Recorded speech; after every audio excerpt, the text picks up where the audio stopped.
Hey, clocks go back this weekend. You know what that means, right? That the clock in my car is finally going to be right again? No. Yeah, but no. That it's going to feel like midnight at 5 o'clock in the afternoon?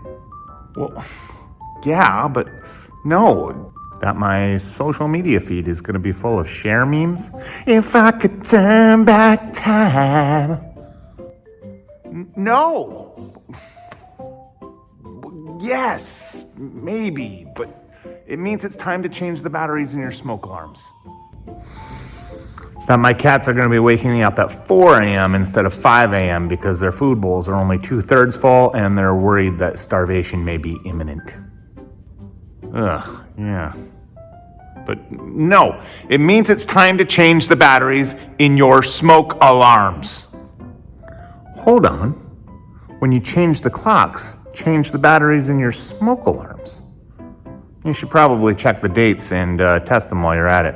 Make sure they're working. Finally, you get it. I didn't think you were listening. It was beginning to feel like I was talking to myself. Welland Fire and Emergency Services wants to remind you that this weekend, we're going to turn back time. So when you change the clocks, change the batteries in your smoke alarms. Remember, only working smoke alarms can save lives.